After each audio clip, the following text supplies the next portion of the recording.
My name is Udochukwu Kaluzia. Udochukwu, typical Igbo name. It means the peace of God. And Kaluzian, it's a prosperous posterity. And people ask me, oh yeah, do you have an English name? I'm sorry, no. That's my name. And then I'm African, as you can see, but Nigerian to be specific, even though some people think I'm Ghanaian, but oh no. I was born in the city of Port Harcourt, right in River State, and I'm Abia State. I'm from Abia State, God's own state. That's where God's coming from. Anyways, but that's what I am. That's a bit about me. My passion is the youth. The youth, they drive me. It is my passion to see every youth fulfill a God's-given purpose. And God gave me a message. God gave me a message, and He told me to write the message, sing the message, talk the message, preach the message, and be the message. So different things, but just the same message. And that's the reason why I sing. I'm a recording artist. I have more than 5 songs. I also write, have written articles, poems, and also a book. And then I do a couple of things. I'm an evangelist, and I've worked with youth with a mission. This is my drive, to see every youth fulfill the God's given purpose. Well, talk about inspiration. Many people have inspired me in my life. But I must say, Apostle Driven101 of Great Evangelism World Crusade has been a man who God has used to lay a lot of impact in my life. I remember those days when I go to church, I would not even close my eyes. I would be watching. I don't know, but I had a spot in the church where I stood and I watched everything. It's like I had a record in my mind. But when I went home, that really impacted me. But then I later on at Rehan Bonki, I listened to Matthew Shimolowo, and great evangelists. And when it comes to music, Fred Hammond. Yeah, Fred Hammond, great musician. Yeah, if you talk about J Mas, and then some other couple of artists that you may know. I like Asha, yeah, Nigerian artist. I also listen and read some books like The Shack. That book changed my life. So much more inspired me. Some movies, true. I guess you watched the movie. I love the movie. True. Life is not always a flat road. There were really high moments. I remember one of the high moments was when I appeared on television for 6 months in River State, Port Harcourt, RSTV. It's on a program called Youth Cycle. We talked about youth issues. I was very young. I was about 20 years old.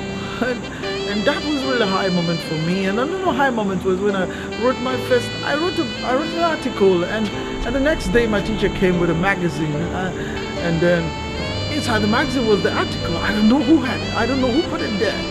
And so, well, low moments, yeah. I traveled to Ghana and then for schooling, and then in the midst of missions, I was with youth with a mission, and then I lost my brother. I lost my first brother, and in 6 months I lost the other brother. It was the greatest, most touching moment for me. Devastating. In less than 6 months I lost 2 brothers. It was really tough. And then that was very low, flat tires for me. And then after I had to go back home, and then I wrote one of the finest songs that I loved, called Champions for Life, in the midst of that turmoil. I wrote Champions for Life because God told me, I called you to be champions in spite of all this. And so I wrote that song, which was another time. Yeah. There are times when there were dark moments for me, especially the low moments of my life. The time when I lost my brother, the time when I was mobbed, I forgot to say that. I was mobbed by thieves and really while still getting treatment. But words kept me. They were words that kept me in my heart. They were things that God has spoken to me and nudges. And you can't avoid in life low moments. They will come, they will eventually come. And that is the reason why I compiled all these things and put it in the book, The Odyssey of Destiny. The Odyssey of Destiny, or Odyssey, is a journey. And in this journey of life, there are ups and downs, high and low moments. And over these years, I have written some of these things to share to the world, to share to the young people like me, some of the things that have helped me scale through the high and low moments. And this is the reason why this book is Odyssey of Destiny. So there are just more than 30 nuggets that have guided me. More than 30 nuggets of quotes from me, from great men of God that has really impacted in my life, and great statements, not just but that cuts across every walks of life, relationship, spirituals, health, and every form of life. I like the part where it says in one of the spots, that's one of the quotes I love. It says, we cannot be a part of what God is doing until we first of all know our part in what God is doing. And sometimes many people feel, oh God, tell me what's the will for me to do? What do you have for me to do? No, you can't be a part of what God is doing until you know your part. What's your part in what God is doing? Find purpose. I love that part. And then another one that's quotes from me, but another quote that I love so much, it says, a woman who refuses a man with vision and goes after a man with television will soon watch the man with vision in her husband's television.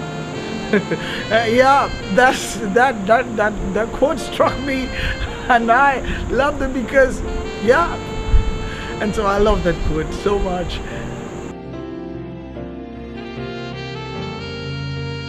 Big question. A lot of people have asked me that 1,000 times, and at this part of my life and age, no, pretty soon.